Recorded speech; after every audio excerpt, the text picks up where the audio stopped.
All right. Hello, everybody, and welcome to the Tuesday Night Live. Today, we are going to be talking about the end of this astrological year. So, as you know, I'm a lover of cycles, the natural cycles of life, of nature, of the moon, of a woman's body. As you guys know, I created the MOONBOOK, which syncs a woman's menstrual cycle with the moon cycle. So at the end, we're going to get into that because I'm ready to start my second MOONBOOK because I did a full 13 months, 13 months, if you will, using that MOONBOOK planner. So we'll talk about that at the end. But for now, let's talk about what this is going to be like for everybody. So as you guys know, I'm not an astrologer. I'm just a lover of all knowledge, esoteric things, and all of that. So I've always been a fan of astrology ever since I was a child. My family was always really big into astrology. But now as an adult, I have an even greater appreciation, incorporating, the concept of the MOONBOOK of kind of going with the natural cycles of nature, having those natural cycles be more prominent, because using the MOONBOOK is a way that I keep track of it. But now, like, kind of seeing what sign is the new moon in, what sign is the full moon in, and watching this natural cycle of a year happen around us, because this cycle is happening inside of our body. And like we've talked about many times here on these Tuesday Night Lives and on this channel, the moon cycle, the 4 phases of the moon cycle, is also the 4 seasons. So each month is almost like a mini year inside of it. And like we've talked about, how then that month mirrors a woman's menstrual cycle. So then it's almost like a mini year inside of a woman's body in her hormonal cycle every single month. So as we know, when we come to the end of these cycles, we have the new moon, then the waxing moon, which is where the moon gets bigger, all the way. No, it actually doesn't get bigger, but our visibility goes from 0, the dark moon. I'm sure you guys know, but when it's a new moon, it's called the dark moon because the moon is completely dark in the sky. So the dark moon will be no moon, and then the waxing moon is a little sliver, and that sliver becomes from darkness to lighter, lighter, lighter, lighter, lighter, more light, until the peak, which is the full moon. And then we have the waning moon, where it goes back to darkness and the cycle starts again. So we also have this cycle within our astrology zodiac wheel. So we have the 12 signs. So these 12 signs are also, in a way, mirroring this same natural cycle. So right now, on March 12th, we are in our last days of the astrological year. So for those of you who, I'm sure you're aware, but these are, basics that we all just remember, these fundamentals. The spring equinox, which typically comes on March 21st. Some years it's earlier. Actually, this year, I believe that even though the equinox, I think, is technically the 21st, I think the first day of Aries season is actually March 20th this year. So we're actually a little sooner. But the start of Aries season is the start of the year in many cultures. So like I've talked about a lot in the MOONBOOK, we use the more Western cycle, which is the winter is the beginning of the year. The menstruation is the beginning of the cycle. The dark moon, when there's no moon, is the beginning of the cycle. But in other cultures, in more Eastern cultures, they see the beginning of the year as the spring equinox, which makes perfect sense because that's new bloom, that's new life. So it's another interpretation. I like to see it all. I'm like, you know what? We talked about this in November. I'm like, hey, we're coming to the end of a cycle. And then when we are coming to the end of the Chinese New Year and the beginning of that cycle, I'm like, hey, we're coming to the beginning of a cycle. So I like all the opportunities to start a new cycle. So I've started 3 New Years in just the last couple months. So I'm happy to be doing that. So here is yet another chance for us to start again and to take our leap. Or if you go with the original cycle of the winter is the beginning, just like that, just like our menstrual cycle, the second week is the follicular, and that follicular stage is when the hormones start building again and you start having the momentum. Same thing with the new moon. It's dark, but then that little sliver of light is where you start building the momentum to go to your peak of the full moon. So with all of that said, we had a Pisces new moon 2 days ago, and now that is our final moon cycle for the year. And we're in our last days. It's going to be about 8 days from now before our astrological year starts. So let's talk a little bit about what it means, the symbol of Pisces, the sign of Pisces, and also let me grab my tarot cards.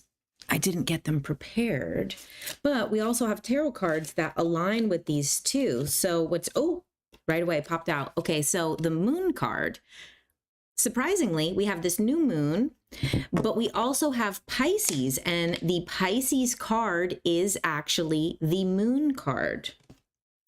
So let's also take a look at what is the new moon card. So this, along with the, here it is, the sun card, these together, this is the Pisces card. But then when you're kind of thinking like, okay, what card symbolizes the full moon? We have, it's kind of these cards together because it's this eclipse. Speaking of eclipses, we have an eclipse coming up and this full moon in Libra. So what does an eclipse symbolize? Let me see. I have some notes here. I'm going completely off book. Let me look at my notes. Let me take a breather. Okay. Yes, our Libra new moon. Where are you? I mean, our Libra full moon. Libra full moon. Okay. That's going to be happening on March 25th. An equinox. So let me also get our Libra card. Okay, this is our Aries card. We're stepping into Aries season. We're stepping into our Emperor. Let me get, I need a couple more. This is,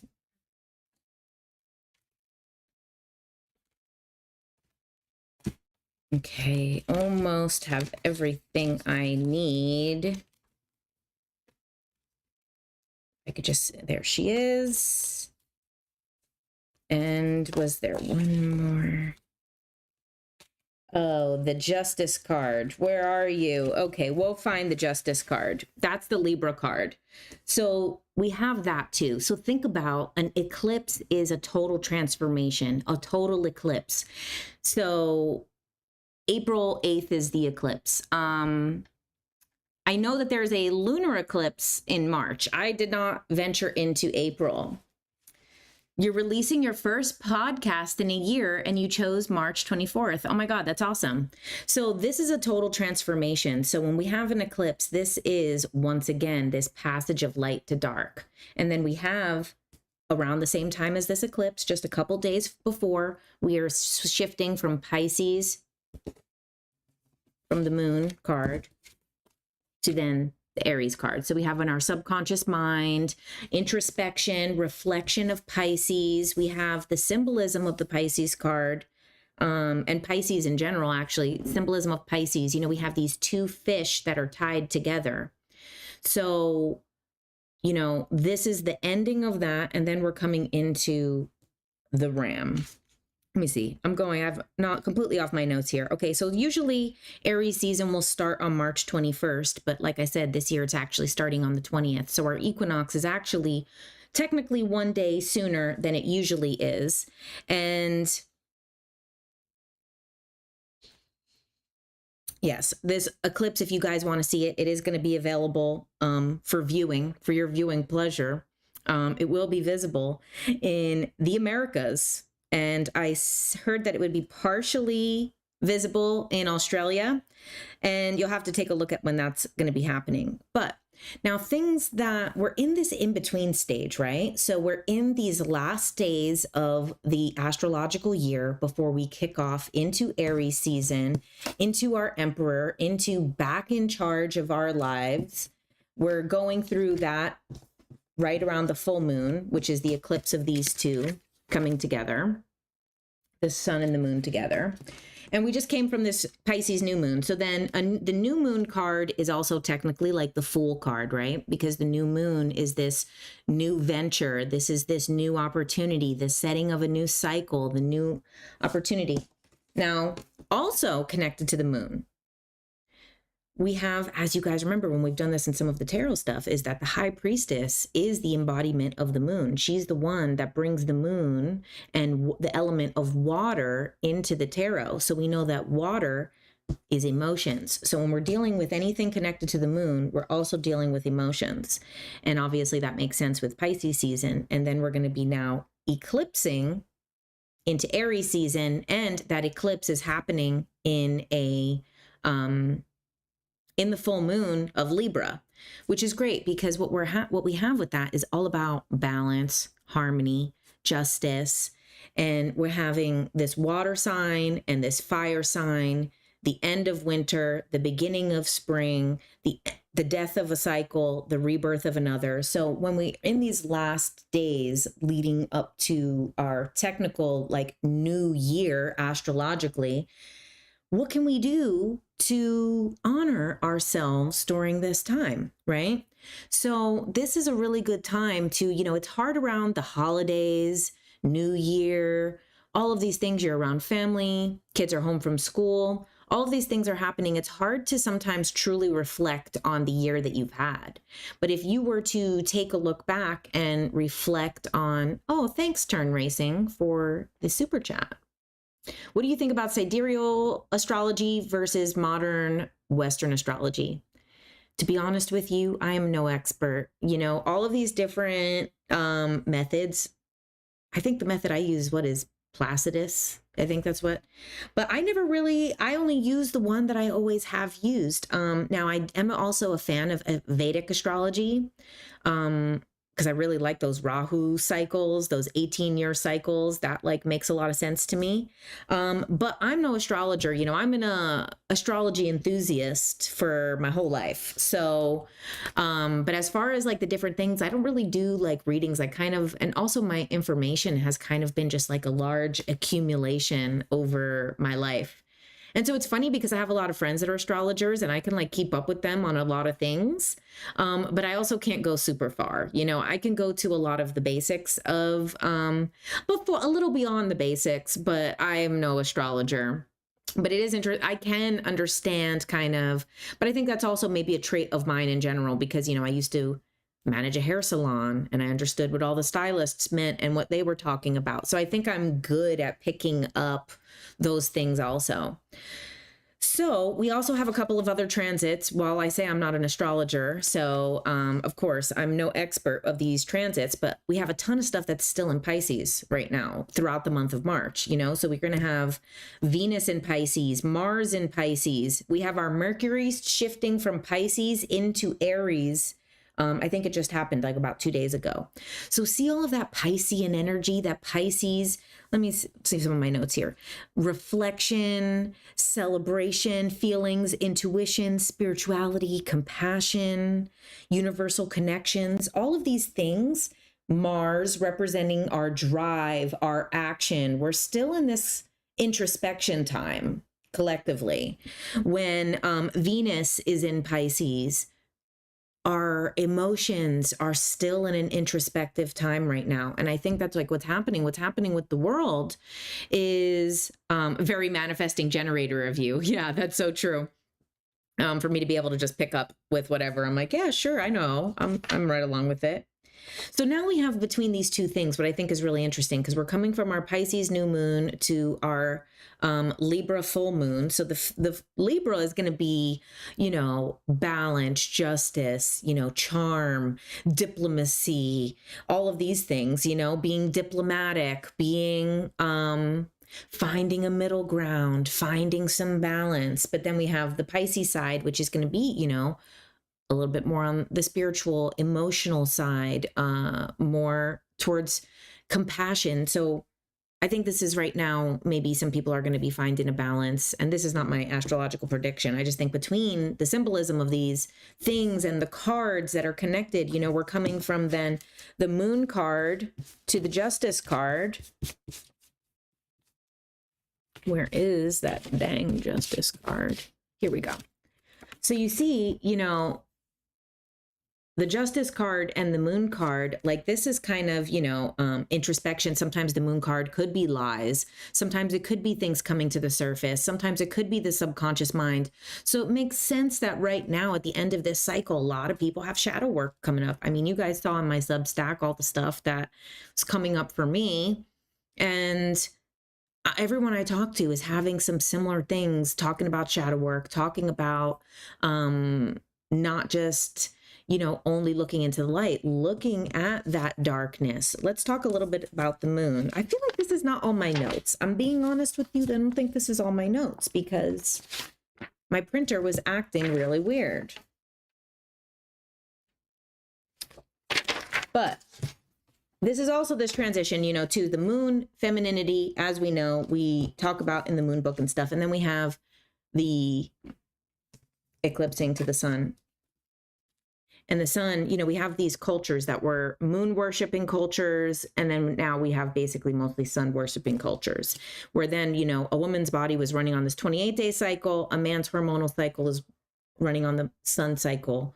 People that were worshiping the moon were worshiping more female deities. They were more nomadic. And then worshiping these sun gods were more power driven, ambition driven, wake up, get the task done, and wake up early the next day and get another task done. Whereas like some of these more like moon based cultures were more nomadic, and they used the moon as a guide. You know, they used the moon as guidance. So, also a little bit more too, about the moon symbolism, also the Hermit card, right? Because the Hermit card in a way is this bit of a mirroring of the High Priestess energy. This is, once again, we have so many feminine and masculine things, in the mirrorings of many different cards mirror each other. I mean, the High Priestess mirrors so many cards, but this is also kind of like this introspection. The introspection, the reflection, this moon energy. The Pisces card is the moon. So when you think about Pisces, you know, we think about, you know, not everybody's favorite sign, no offense, you know, but when we really think about it, this is the thoughts that sometimes people don't want to admit. This is the underbelly of sometimes the truth.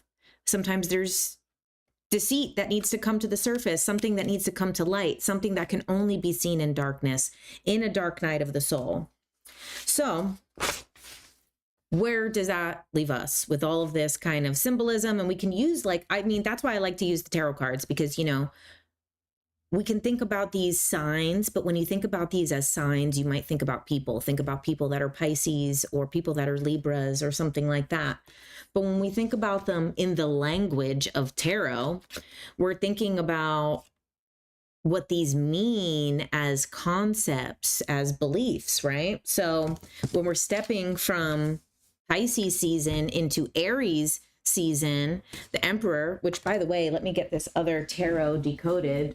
I mean, the Artist Decoded, which is this new deck that is coming out in June. And I'll just show you what some of the cards look like. We looked at a couple last week, but since we're already here doing this, why not?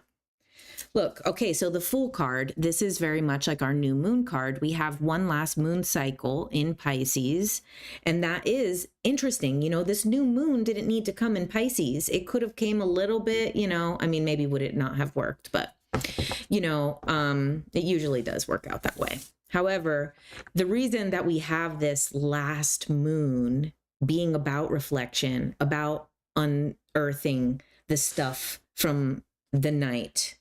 Let me find the other cards here. Okay, let's look at the High Priestess connected to the moon energy. Look at how gorgeous this is.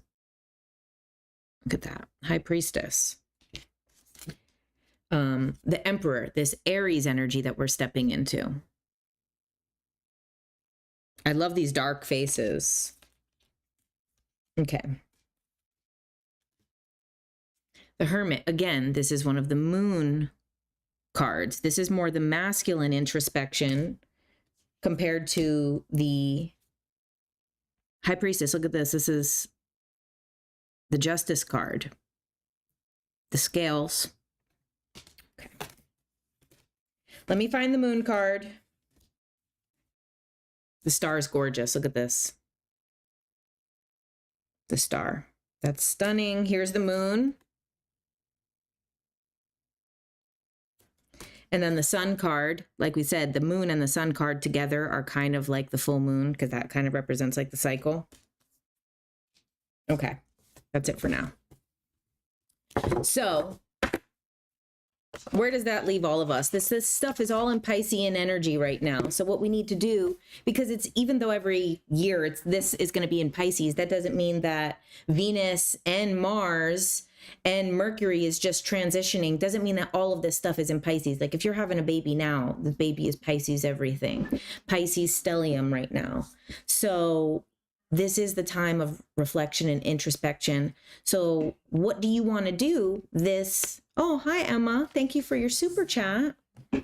What do you want to do on the last days of this astrological year to honor yourself, to reflect, to have compassion for yourself? That's what's really important, so that when we come into Aries energy, you know, we think about the Emperor, but the Emperor is someone who, even though, yeah, okay, he's a badass, but okay, an Emperor is one of the most like pampered, taken care of, self-care people, right? You know, we see all of these things. I don't know how much people consider that, but when we look at these emperors, kings and stuff, you know, they got people washing their feet. They got people giving them massages, making them tea, this and that. So sometimes being in our emperor energy, being in that Aries energy, stepping into this new season doesn't mean to just be like, wah, like war, like it represents, because when we really think about it, a lot of these, the people who push the most war actually live in the most comfort. And we can see that all the time. The people behind wars are mostly living in the biggest luxury, in the most comfort, having stuff done for them. So I'm not saying that this is, you know, we're not talking about whether this is right or wrong or anything. We're talking about practically when we're stepping into that emperor energy, remember that, you know what? Ask for the help with something. You know what? Delegate the task. You know what? Tell your partner to clean the thing and then let them do it.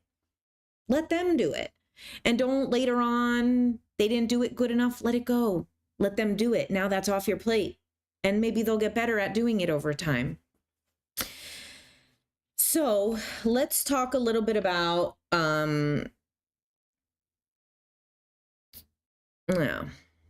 okay. I just feel like this was not on my notes. I'm just saying this was not on my notes. But I feel like I lost a page. I feel like I was supposed to have 3, but that's okay. So let's talk a little bit about my moon book. I know you guys have seen this already before, but it's a new moon book. So I want to talk a little bit about, where is my old moon book? I'm sorry, I'm all over the place. This is super chaotic for whatever reason today. This is my old moon book, my original one, and I filled out all of these years, months of the year. And now I'm going to be starting my second one.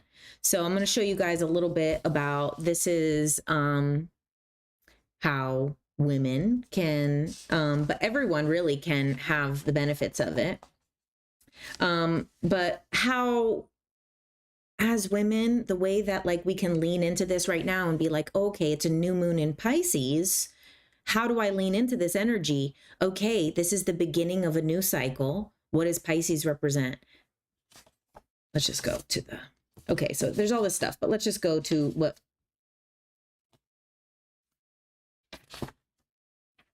the new moon would be like. Okay. So here we go. This is like one of the new moon planner. So this just happened 2 days ago. So if you're a couple days after the moon, you could still do a new moon planner. You could do it a couple days before, a couple days after. It's totally fine because you have 28 days. So why be like, oh, I missed it by 2 or 3 days. screw the next 28 days. No, you could do it a couple days later. So let's talk a little bit about, anyone can set up one of these, whether you're a woman, whether you're not. This is just a new moon planner. This is one aspect that doesn't have to do with the menstruation stuff. So we could all focus on this, Okay, so the new moon date, that was on March 10th. The astrological sign was Pisces. What are the themes of that astrological sign? Emotions, reflection, contemplation, being in flow, having compassion. So you would write those themes there, but you could just do this even without writing it. Any new moon, you could do this. I like having it all in one place and connected to your period does intensify it, but it also is not necessary if you don't get one, if whatever, anyone can do this. So what is the element? The element is water. What does the element of water represent? Water represents emotions, flow, being fluid, being willing to change. Maybe sometimes having to change even without being willing. Sometimes it flows without being in a flow state. It could be moving, but it is most times connected to emotions. And emotions could be anything. Emotions could be good, bad. It's not always just being sensitive. Anger's an emotion, frustration's an emotion, anxiety to some degree is connected to emotions too. So it could be complex, the things that are coming up. And we know that when we see that in the cards, because when we are dealing with cups is the suit of emotions. And you look at this is like a joyous emotion. This is a loving companionship emotion. This is also joyous, but there's many, there's some that aren't good. If I could just, this is like an emotion of determination. There's many things that emotions can represent. So then after we know what is it, what sign is it in, what are the elements relating to my life at this time? So what emotions are coming up for me? What do I need to reflect about? What do I need to be compassionate towards? Am I being compassionate towards myself? Do I need to reflect on my emotions? Do I need to reflect on compassion? Okay. This little section here, leading up to this new moon, I have been feeling. These are good questions to ask yourself.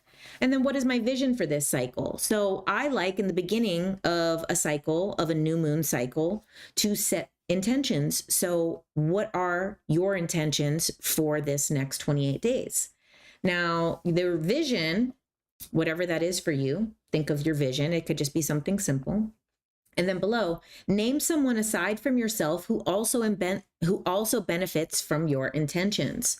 So after you set this vision that you have for the month, talk about someone else who would benefit from it, because that is really a powerful manifestation tool.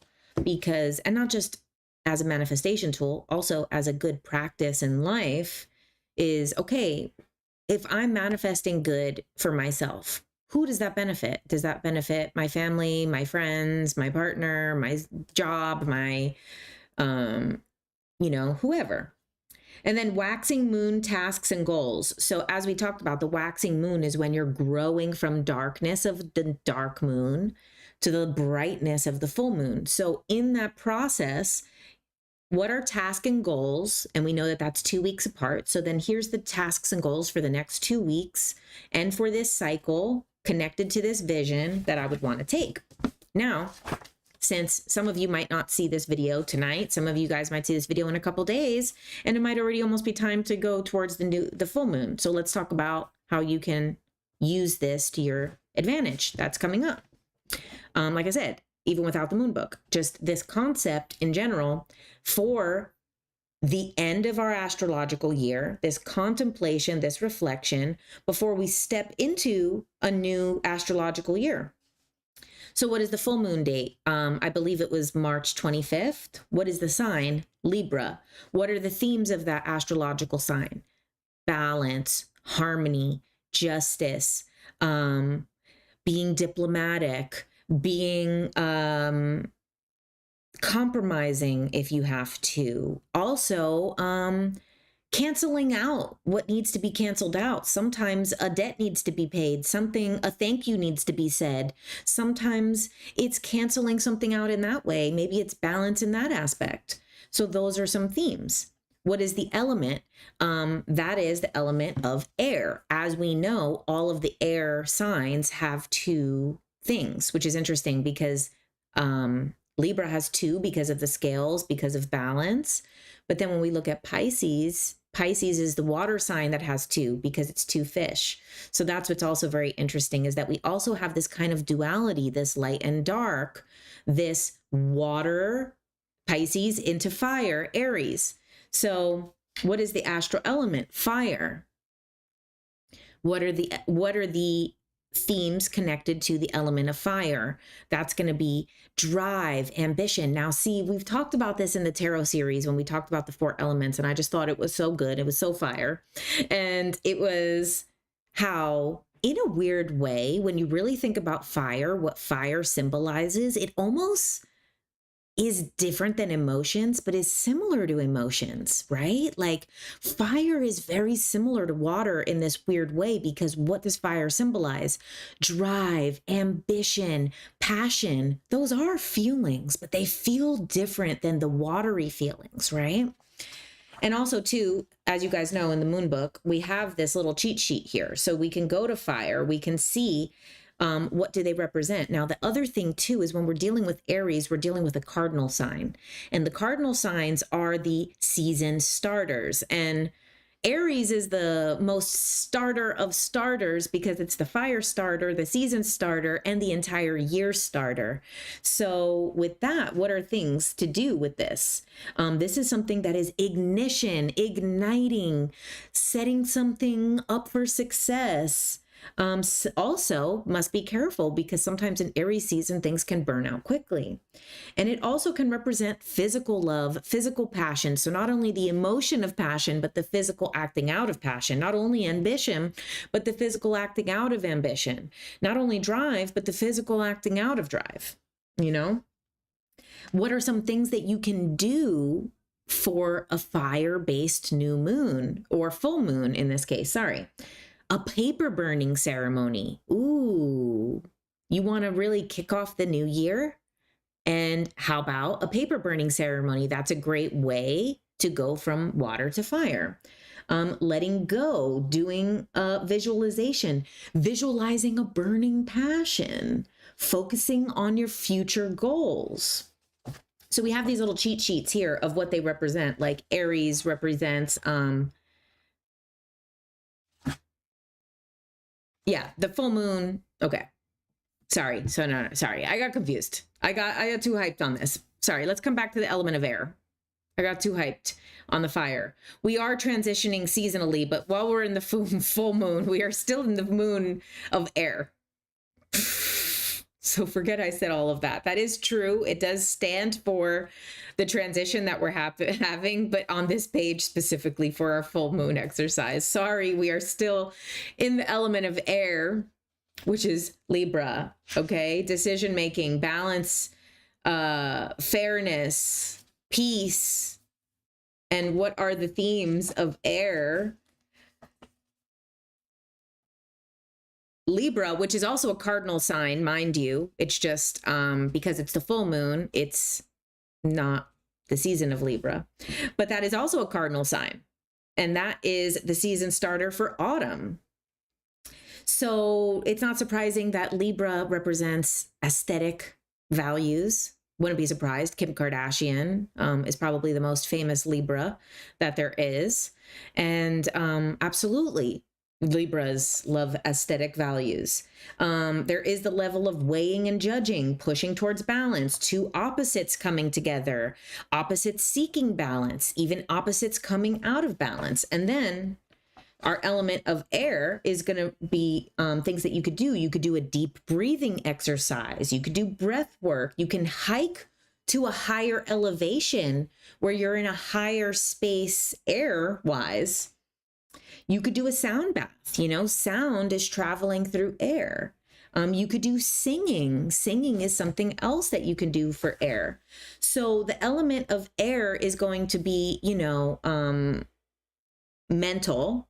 That is our mental state, when we come back to like kind of what it means more in tarot.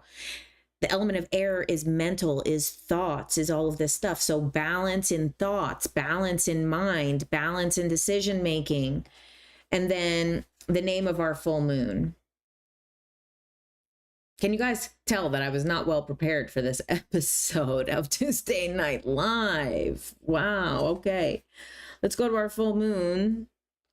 January, oh no, sorry, we're in March, is the worm moon. Why is it called the worm moon? That's because all the cute little earthworms are coming back up to the surface.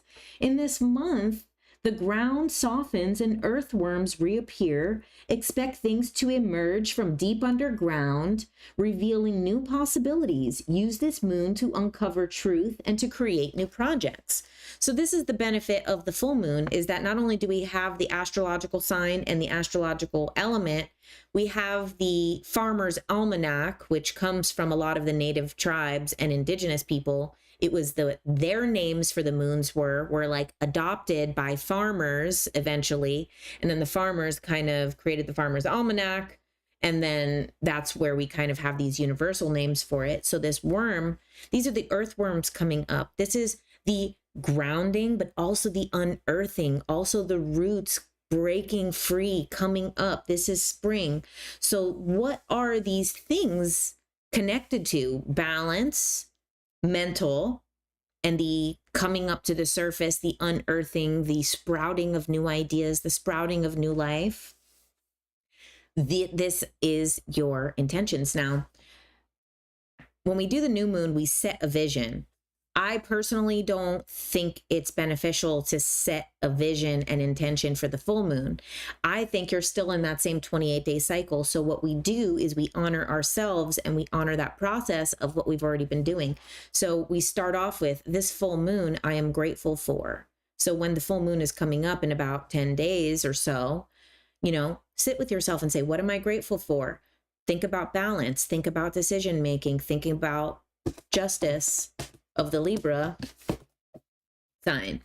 Think about air, think about mental state, think about what is being born, what is being unearthed. Then what I like to do, this second part, this is actually one of my favorite parts of the moon book, which is these 4 little blurbs, which are, I am proud of myself for. List a couple of things that you are proud of yourself for. You could think of one right now, in case you forget to do it on the new moon. What are you proud of yourself for? Are you proud of yourself for making another day of work, paying your bills, getting your bill paid in time, even though you didn't think you were going to? You're proud of yourself for making it this far. Proud of yourself for something you did 25 years ago, maybe. That's okay. Okay, then their next question, what do I forgive myself for? I forgive myself for, name as many things as you can. I forgive myself for wasting time. I forgive myself for not going easier on myself. I forgive myself for missing some opportunity at this time, or I miss myself for judging myself for missing some opportunity. Then what am I thankful to myself for? I'm thankful to myself for, similar to proud, but it's different. That's why I put them both, because they're similar and you might repeat things, but it is good to be like, wow, I'm really thankful to myself for doing this. I'm thankful to myself for waking up today. I'm thankful to myself for getting here and doing this Tuesday Night Live with not much planned or any of it, but here I am. I'm thankful to myself for that. I commit to myself. And then you just list maybe a couple things you commit to yourself. What do you commit to yourself to? I am going to complete some tasks. I commit to myself to be happy.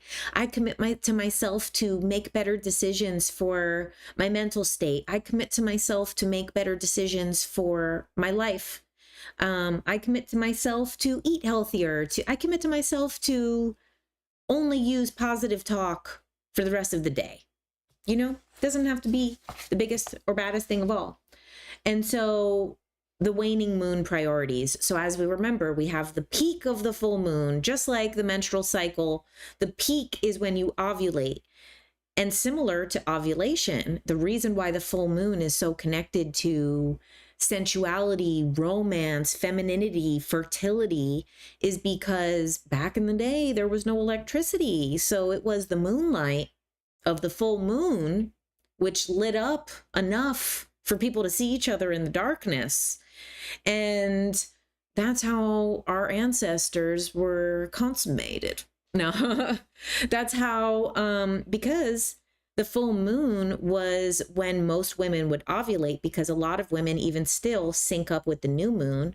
They ovulate under the full moon. So the most likely that people were able to get pregnant was under the full moon because of the visibility, and under the full moon because of the energy, and under the full moon because many women's cycles were lining with the ovulation of the full moon. So this is a natural cycle. This is why it's seen as fertility. This is why it's seen as very abundant. I personally feel like the Empress energy of the full moon, but that's no one else. I can't find anyone else that says that, but I feel very strong Empress energy for the full moon, just saying. So with that said, for anyone who is a woman that does menstruate, that has wondered about that, then what kind of moon woman are you? So the red moon cycle is when your cycle is linking with the full moon. So a lot of women will get their period during the full moon. Now, those women are not ovulating, obviously. Those women are not able to get pregnant while they're having their period, because that's, how biology works. And then these women who get their periods during the full moon, those have a high priestess archetype. Really, it's like a warrior woman archetype is the way that I see it. But I chose high priestess because she embodies this moon energy already, but really it is like a warrior woman, because when all these other women were ovulating and able to get pregnant, the women who were bleeding during that time were holding the space of safety for women, were the ones that were not in that state. They were the clear-headed ones. They were the ones that were the medicine women. Those were the guided ones. So that's a red moon cycle. Now, you have a white moon cycle is if your period is linking with the new moon, and that's in like your matriarch energy. That's the motherly energy. Now, you could be mothering others. You could be mothering a project. You could be mothering a person, a place, a thing, an animal, a garden. It's this mothering energy, and it doesn't need to be motherly. It's this matriarch, this feminine leadership, this motherly leadership.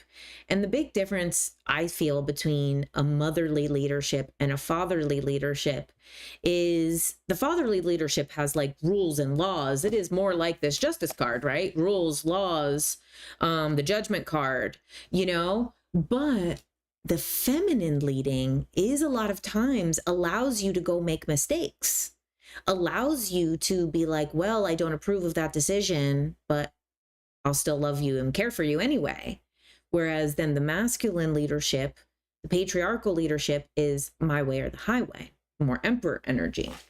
So that's what that matriarchal energy is. It doesn't mean like you're a mom. It could be that you're ready for motherhood, but it doesn't necessarily mean motherhood. It means this kind of wise motherly leadership.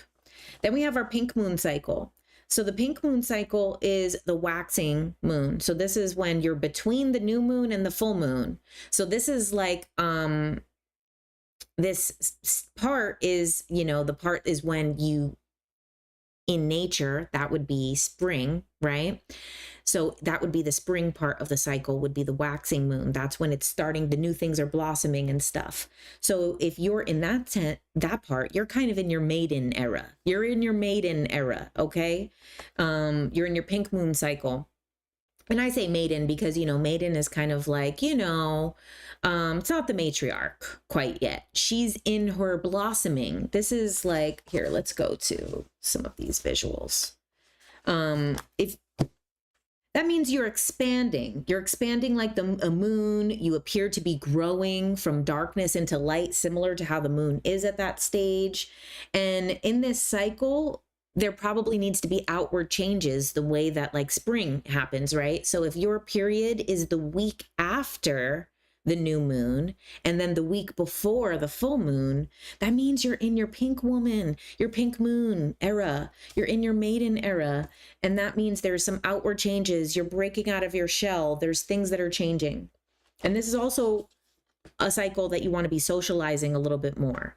That means that your body is calling for more connection, more experience, more outward experience. Then the purple moon cycle, this is when your period comes after the full moon, but before the new moon, when it's waning. So when it's going from its brightest to darkness again, back to the end of the cycle. That's where we're at right now with this Pisces season. We're in the last days of Pisces season, before Aries season, before the new year starts, before spring starts. We're in that cycle right now. If we were using this as an analogy for where we are astrologically in our year. And because, like it said, everything is a pattern of nature. The way this pattern is in the woman's body, in the moon, in the seasons, in the year, in the astrological year. And what I believe, in a much greater scale too, I believe that this same cycle is happening on the universe level, the galactic level. I believe that it's a pattern that continues in a much longer way. And maybe even a much smaller way. Who knows if our cells are going through a mini version of this? I wouldn't be surprised. Well, that makes sense too. Our cells do go through a mini version of this, actually. That's like kind of those 4 alchemical phases, basically. Yeah, so it does happen on the cellular level. So it's definitely happening in the universe. So let's get back to this purple moon cycle, because there might be some of you out there right now who have a purple moon cycle. And I believe I just had a purple moon cycle, but I didn't have my moon book yet. I just got my new one. So I still have to start one. I have to start my new moon book. And I didn't have it for kind of half a month. So I'm a week behind my period now. You could still start the moon book a week late. It's fine. Don't worry about it. It is best to start it on the day of your period. That is like your optimal results, because the energy that you have on those first days of your period, when the seal breaks, is astronomical energy. This is creation force energy. This is destruction force energy. This is birth, life, creation. This is all of it. So it is good to do your manifestations on the first, second, or third day of your period. They are super heightened. But if you want to trace back, and there's nothing wrong with any of it. So when you're in that cycle of your period is between the full moon and the new moon, from light to dark, you're in that waxing period, you're in your purple moon cycle. That means that you are retreating, much like the moon is retreating from brightness into dark. It's retreating again. It's going back behind the curtain. And this is kind of the vibe that you're having. You need to retreat. You might need some time alone. You might need extra rest. You might need to give yourself time to recharge. And this is a time for reflection. Just like what we're in right now with this Pisces energy, with this end of the year. And I'm in this energy right now. Like I said, this was when my period was. So this is why I've been a freaking hermit myself. Coming back to that hermit card, right? Because this is another aspect of the moon. This is more of this moon energy. This is a little bit more the isolated aspect of that introspection. So I will just show you guys, since we're here, if you were to have a moon book or get a moon book, or you wanted to create something like this in your own, in a bullet journal, the way that I do it is, okay, so we start off with a new cycle. You would put the first day of your period here, and then you would fill out this calendar. So this is the month. But see, what we do here is we start this with the day of the period or the week of the period. So instead of starting the top of the calendar with the first, the second, why? Why do I need to start a calendar on the first of the month when my body is on a 28-day cycle? And that 28-day cycle started on, I don't know, not the first, even though it was kind of close if it was last week, but, so that's the way that I intended for this, but it's open if you don't like that. But I think that that's the best way to do it. So let's say your period started today, the 12th, March 12th, which is a Tuesday. So you would put the 12th here, 11th, 10th, and then fill out all of this. Here, let me show you in an old moon book here. You see, they changed the color of the pages. The pages used to be whiter. I preferred the whiter pages, but it is what it is. Okay. So let's say, for example, this is my old moon book. Sorry if you see anything that's personal. Okay, so you see here, my period started on the winter equinox. No, the winter solstice. December 21st was this winter solstice, was when my period started last year when I started my moon book. So what I did is the first day was this Wednesday. So I did this week. And then I filled in the new moon, the full moon.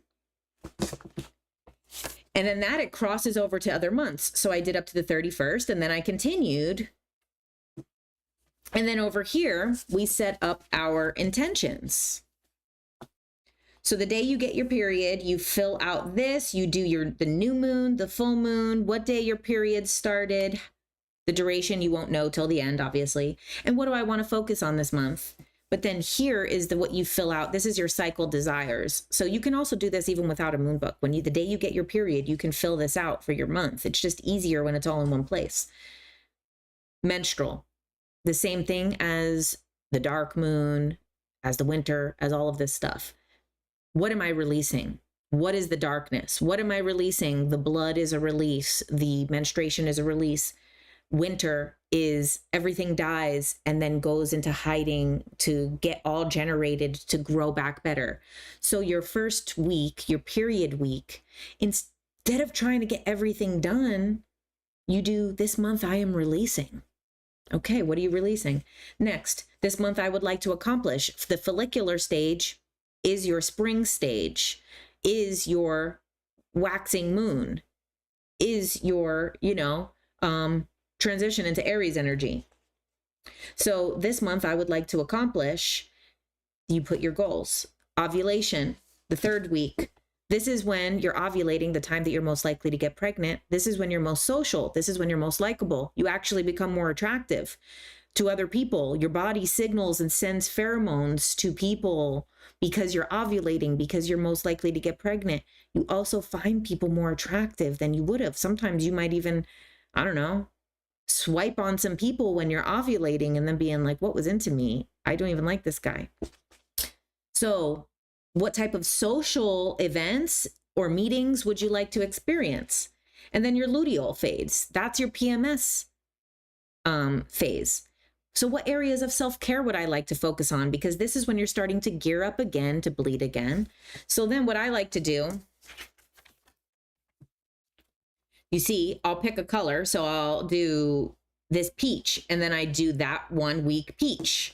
And then I'll do this one purple. So then I'll do that 1 week purple. And then I do the ovulation pink. I'll do that 1 week pink. And then this one, I guess I didn't do a color, so there was no color. And that way, when you're looking, you see that things actually do line up. See this social event, the ovulation. I ended up randomly taking a road trip to Vegas during that time.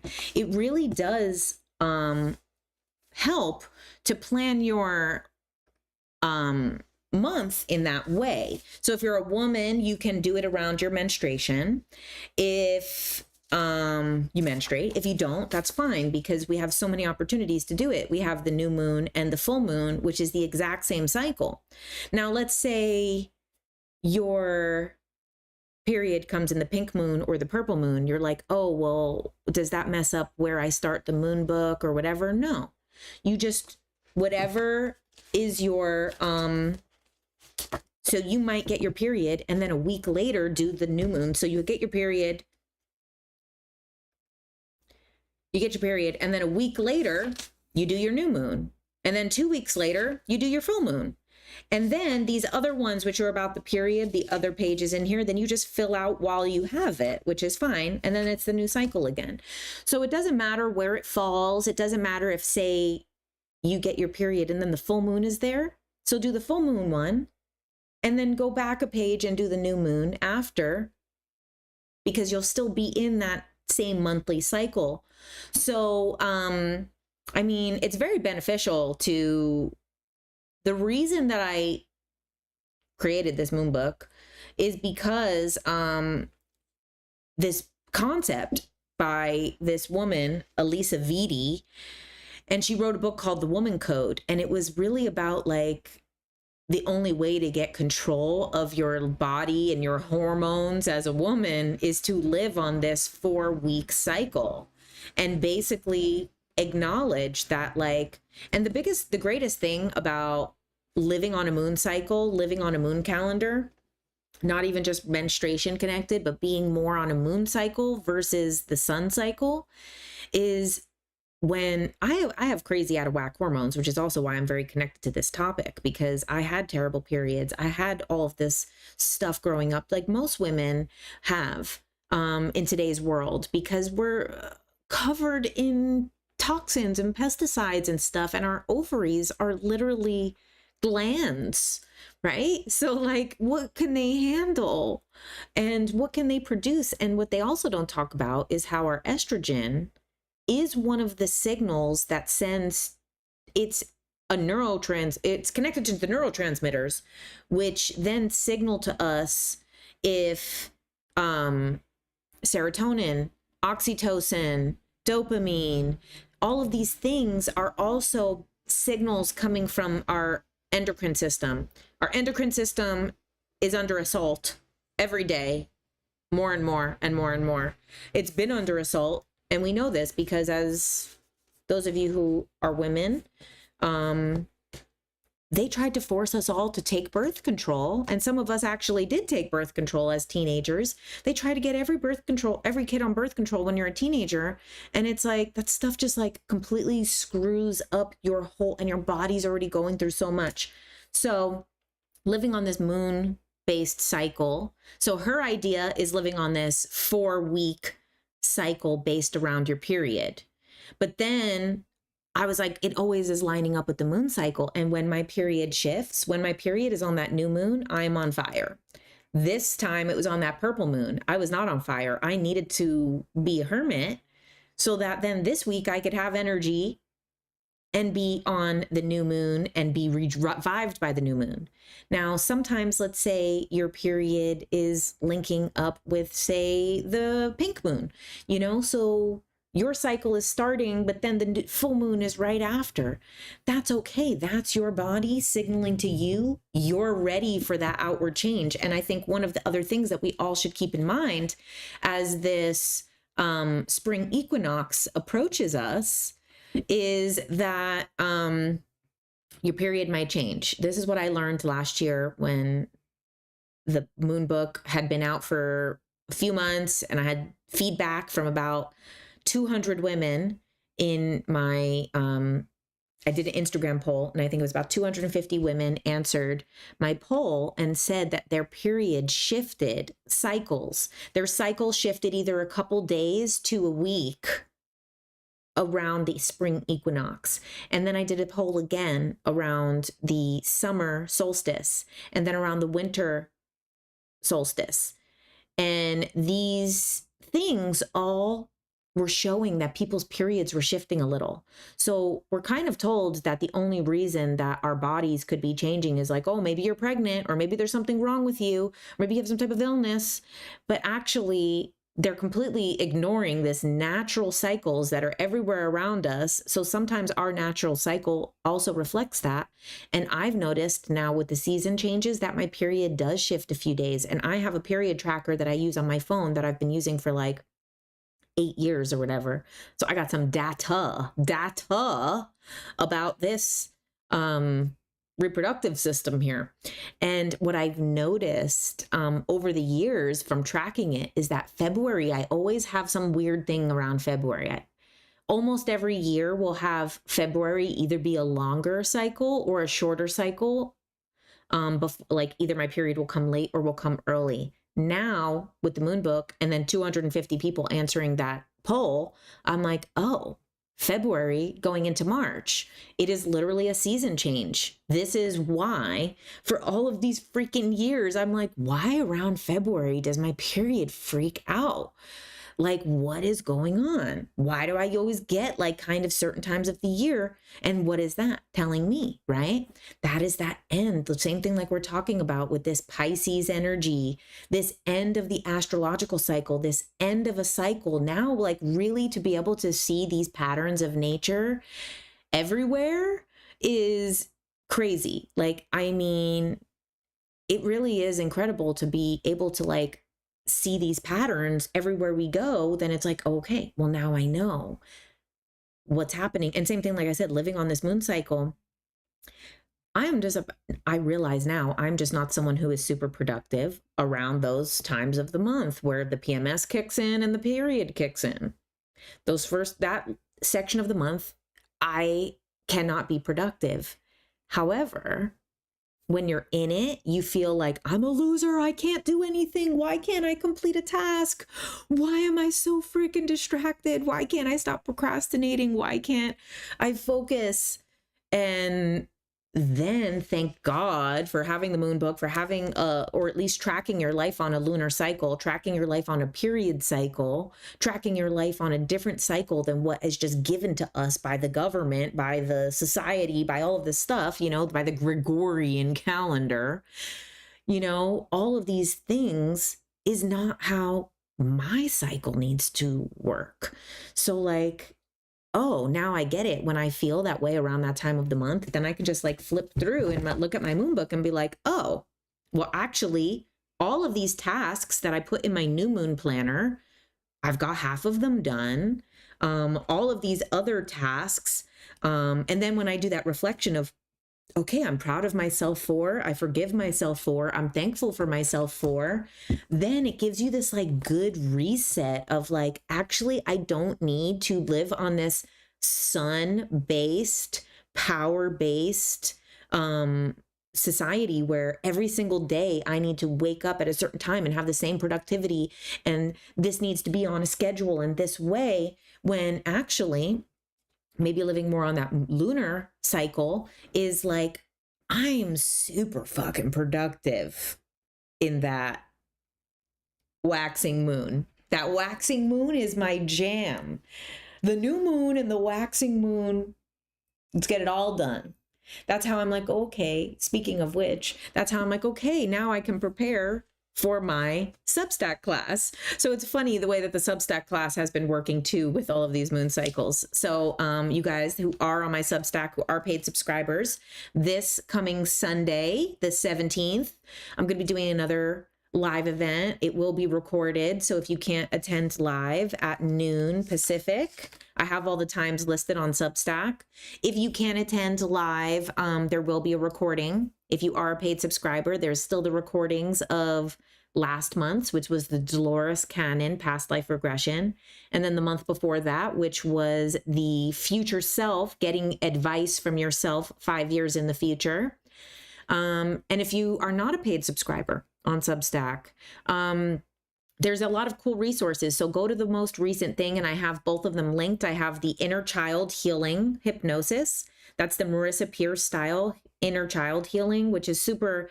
If you guys have read the stuff about my shadow work, about the inner child, about all of these things, I know a lot of people said that it's stirring up stuff for them. So do the inner child meditation, hypnosis. Sorry, I think I probably had that on me the whole time. I think it was my lip gloss, but so go do that. There is also one to break karmic ties using the blowing roses method. So those two are available to free subscribers. Then all of the regular posts, all the writings are available to free subscribers. I have a post that I'm working on for, I have 2 interviews with Linda Moulton Howe, and I want to talk a little bit about what it's been like getting to know her, because she's been really inspiring. And, you know, like, as you guys know from like these other lives, like her kind of pushing me to call and verify someone's employment and stuff like that. So I have some of those in the works. So I'm excited to see you guys all on Sunday, if you can make it. If not, we'll see you in the recording. Thank you, everybody, for being a member of the Substack. That supports me, that helps me survive and live and get by. And also get yourself a moon book and get yourself my tarot workbook. And if you want to know more about that, watch all the tarot videos that I have that have no views on them. I know the people who watched it, you really loved it. So I love it. I appreciate you. And this Artist Decoded Tarot is coming out in June, so you can't even get it yet. But if you want, you could pre-order it on Amazon. But we're going to get more into that. I think, you know, when I do another part of the tarot thing, I do want to compare all the cards because even the minor arcana are super beautiful. All right, everybody. Thank you so much. Oh, thank you, Sharon. I felt a bit, for some reason, I just feel like I lost a paper was what happened. Is I had 3 pages and I just lost a paper of my notes today. It didn't print or something. But thank you so much for being here. And I will see you guys all very soon.